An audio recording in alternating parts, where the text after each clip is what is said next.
یا نبی آپ کی معراج ہے قرب معبود، میری معراج تو یہ ہے، میری معراج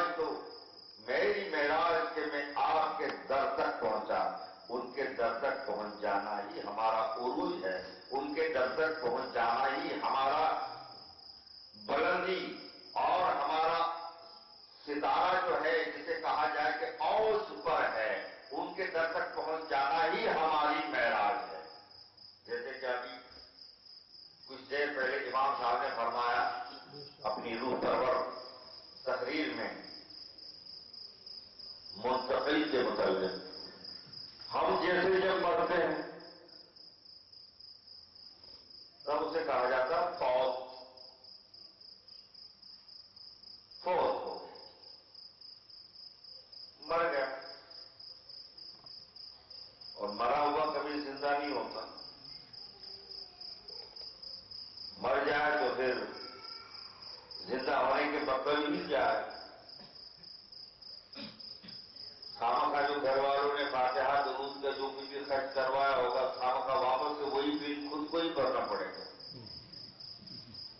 اس سے اچھا وہ مرے ہوئے ہی اچھے، کیونکہ آج کا تو سائنس کا وہ دور ہے کہ بھی کسی نے بہت خوب کہا ہے کہ بھی اب آگے چل کے دیکھیے سائنس کا یہ کمال، جنت کو بھیجے جائیں گے مردے پلین سے۔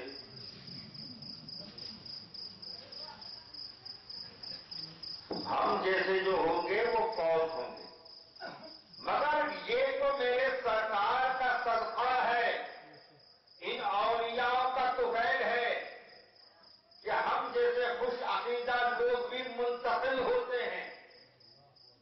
لغت کے حساب سے منتقل سے جڑا ہوا ہی لفظ ہے انتقال، یہ انتقال اصطلاحی لفظ ہے کہ اس دنیا سے جو منتقل ہو گیا اس کے متعلق ہم نے کہا یہ اس کا انتقال ہو گیا، اور اس محلے سے جو دوسرے محلے کے اندر جا بسا تو ہم نے کہا بھائی وہ منتقل ہو گیا، نہ منتقل انتقال۔ اب انتقال کو خاص کر دیا گیا ہے۔ اب پرمار صاحب ہمارے جو ہیں کہ بھئی یہاں سے وہاں چلے جائیں اور رفت خان صاحب مجھے پرمار صاحب کہا گئے تو میں کہوں گا کہ بھئی وہاں منتقل ہو گئے، یہ تو نہیں کہہ سکتے نا ان کا انتقال ہو گیا۔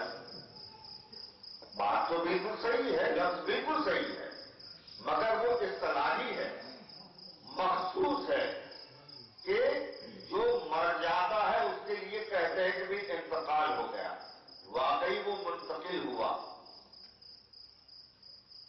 حضرت نوح علیہ السلام کو 950 سال کی زندگی ملی، حضرت اسرائیل یعنی کہ ملک الموت آ کر عرض کرتے ہیں یا نبی 950 سال کی لمبی چوڑی زندگی ملی، آپ کا تجربہ کیا رہا، آپ کا ایکسپیرینس کیا رہا، آپ کا انوبھو کیا رہا؟ سوچ میں پڑ گئے، کچھ وقفے کے بعد تھوڑے سے ولمب کے بعد کہنے لگے کہ مجھے تو ایسا لگ رہا ہے کہ ایک کمرے سے دوسرے کمرے میں جا رہا ہوں۔ وہ 950 سال کی زندگی تھی، یہاں تو عمر دراز مانگ کے لائے تھے 4 دن، 2 آرزو میں کٹ گئے اور 2 انتظار میں۔ سرکار سے جو سلسلہ چلا، اب سرکار کے بعد تو کوئی نبی نہیں، کوئی رسول نہیں۔ سرکار نے 2 چیزیں اپنی امت کے لیے ایک شاہراہ کے طور پر چھوڑی، ایک ہے قرآن، ایک ہے آل رسول۔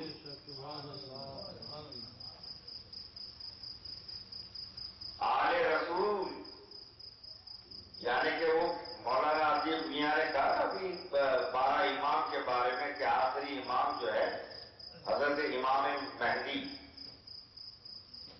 علیہ الرحمہ، جو قیامت کے آغاز کی جو بڑی بڑی علامتیں سمٹمس ہیں اس کے اندر میں سے ایک جب ان کا ظہور ہوگا یعنی جب وہ ظاہر ہوں گے تب قیامت نہایت ہی قریب ہوگی. گھبرائیے کہ اب تک ظہور ہوا نہیں ہے، ہوگا. اب وہ بھی آل رسول ہی ہوں، کیونکہ سرکار نے جب پیش گوئی فرمائی تو حضرت حسنین کریمین رضی اللہ عنہ آنگن میں کھیل رہے تھے. سرکار نے فرمایا کہ ایک مہدی آئے گا. مہدی کے معنی ہادی، ہدایت کی طرف بلانے والا. مہدی بمانے ہدایت کی طرف بلانے والا. اب ان کا نام مہدی نہیں ہوگا، ہدایت کی طرف بلانے والا. پیش گوئی فرمائی مہدی جو آئے گا وہ میرے ہم نام ہوگا، اس کے والد کا نام بھی میرے والد کے ہم نام ہوگا. حضرت حسنین کریمین کھیل رہے ہیں. حضرت امام حسن کی طرف اشارہ کر کے فرمایا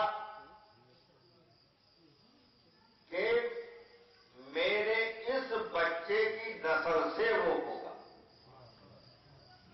میرے اس بچے کی نسل سے وہ ہوگا. یعنی اب وہ بچہ کون؟ آل رسول. اس کی نسل سے جو ہوگا اس کے ونش سے ہوگا.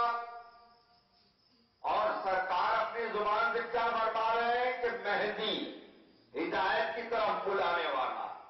تو آج قرآن ضرور ہے، قرآن پڑھا جا سکتا ہے، قرآن پڑھا جا سکتا ہے. اللہ توفیق دے تو قرآن سمجھا جا سکتا ہے، مگر قرآن دیکھتے ہوئے بھی نہیں دیکھا جا سکتا. اگر قرآن کو دیکھنا ہے تو آل رسول میں دیکھیں، قرآن کو دیکھنا ہے تو غریب نواز میں دیکھیں، قرآن کو دیکھنا ہے تو غوث اعظم میں دیکھیں، قرآن کو دیکھنا ہے تو حضرت علی میں دیکھیں. کیوں کہ وہ تمام شبیہ مبارکہ ہے کہ جن کا مجموعہ کل ملا کے جو نام بنتا ہے محمد الرسول اللہ.